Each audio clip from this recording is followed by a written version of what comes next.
Thank you, everybody, for coming to the Aaron Torres Podcast YouTube page. I do have one quick favor before we get to the video that you came here for, and that is very simply this. You see that little red subscribe button below this video? Go ahead, smash that subscribe button. It really does help me. It really does help this channel grow and my audience grow. So go ahead and hit that red subscribe button. And now, here is the video that you came here for. But with that said, let's get to the topic of the day. And you know darn well what the topic of the day is. And before we even get to Brian Kelly and LSU, let me say this. So I woke up on Monday morning and something struck me, right? Something hit me as I woke up Monday morning, and that was this. When I woke up Monday morning, I'm sure a lot of you felt the same way. I felt like it was like a hangover after a long weekend. And I know we are coming off a literal long weekend, so maybe some of you really were hungover, in which case I hope you had a great Thanksgiving weekend.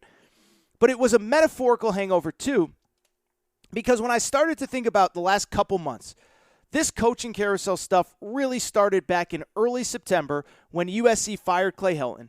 And then from there, LSU fires their coach. And then from there, Virginia Tech fires their coach. And then Washington's involved and Florida's involved.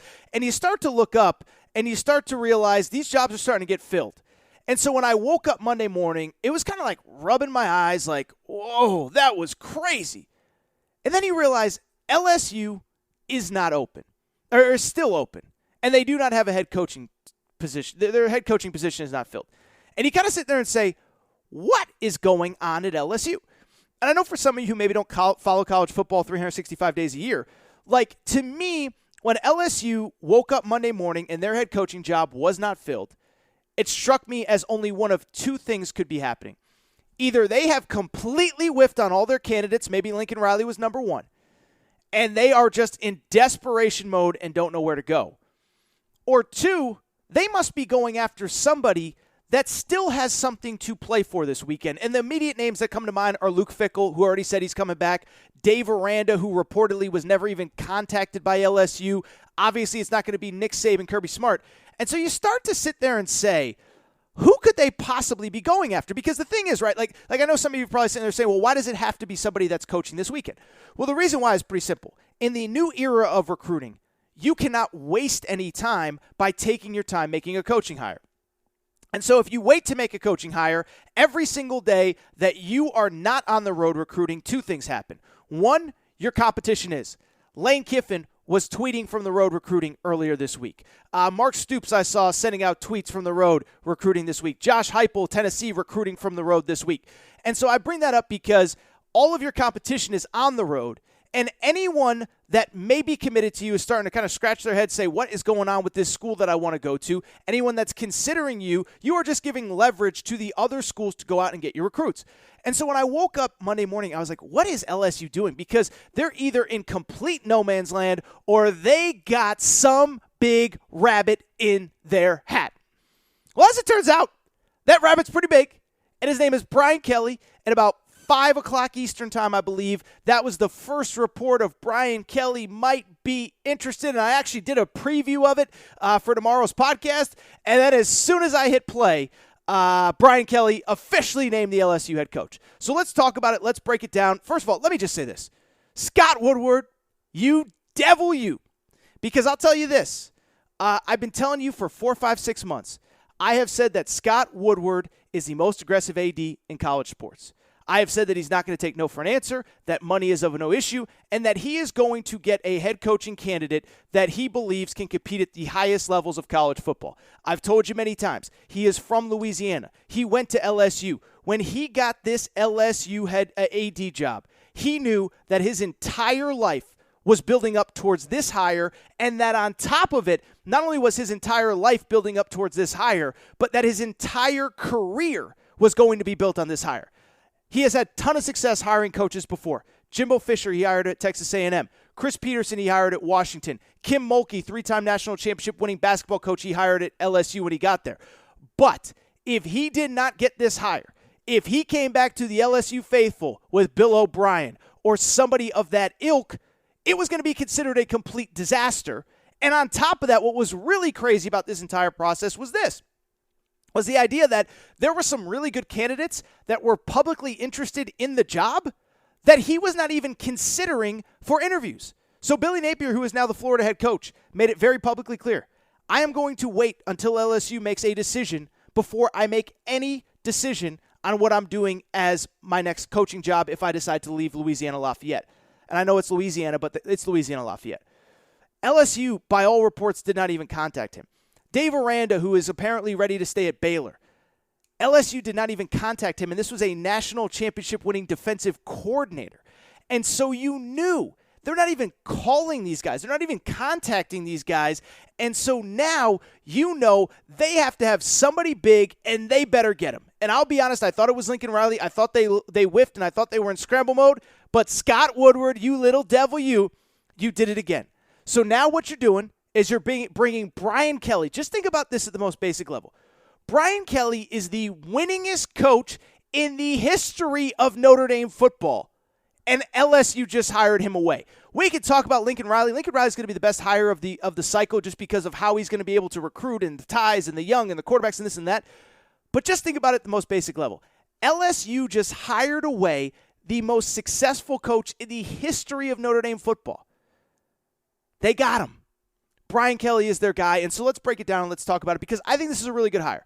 Because I believe, and I've truly believed this for years, Brian Kelly is one of the 5 best coaches in college football. He doesn't have the mantle and the resume of Nick Saban. He doesn't have the trophies that Dabo Swinney does.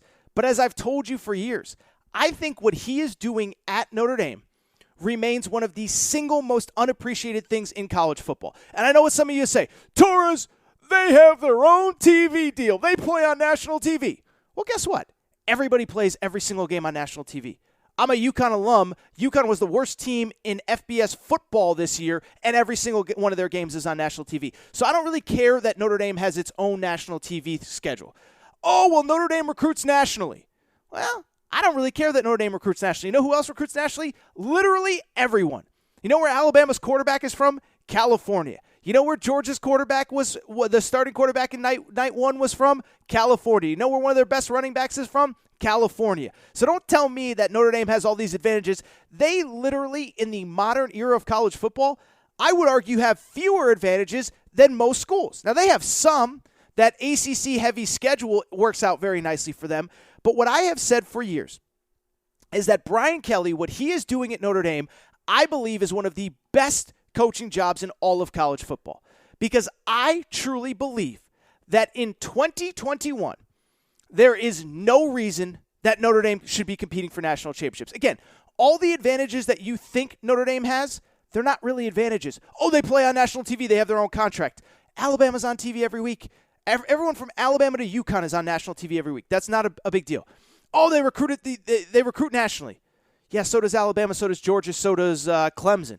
Clemson's best wide receiver this year, Joseph Ngata, is from California. Doesn't matter. Well, they're really good academically. Yeah, I actually think that hurts them.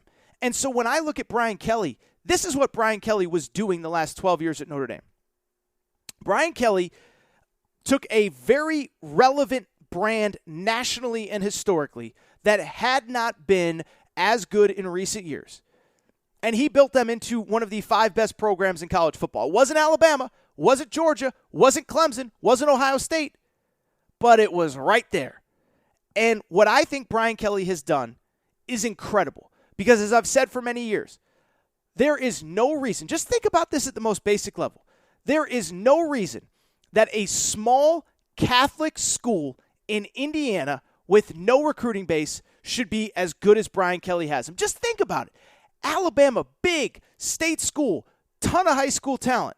They win national championships. Clemson, big state school in South Carolina, population density-wise, one of the most, biggest high school football hotbeds in America. Ohio State, it goes without saying.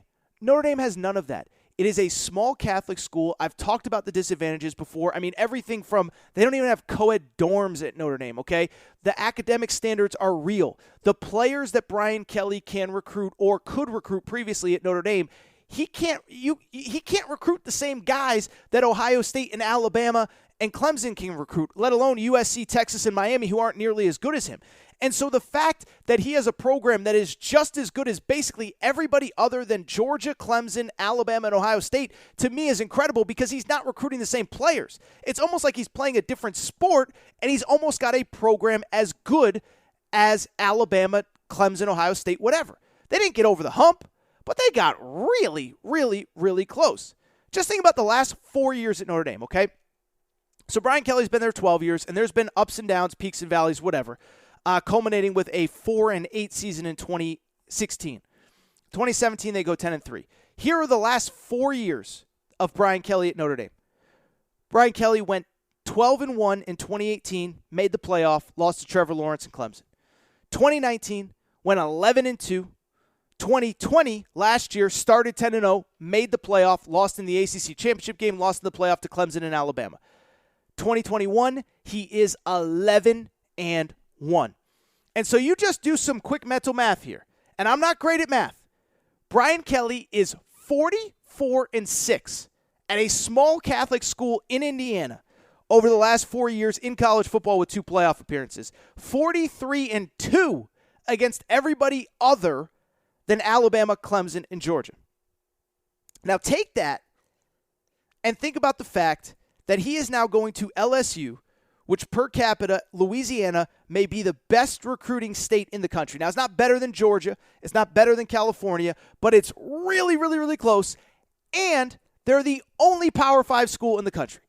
And you go back and look. You can criticize Coach O for a lot of things. You can criticize Coach O for what he didn't do after he won the national championship. The one thing that you cannot criticize Coach O for, that man, even in the darkest times, he recruited his you-know-what off.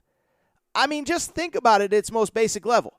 Last year, LSU, coming off of a 5-5 season, no bowl game, all sorts of stuff going on. You know what LSU had last year?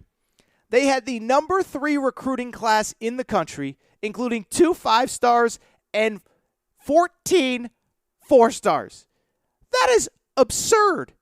That is absurd. And when you look at the state of Louisiana, which had, oh, by the way, they had how many? I'm trying to count here. They had 11 4 or 5 stars. LSU got like 9 of them. And this was in a down year. I think it's closer to 7, but you get the point.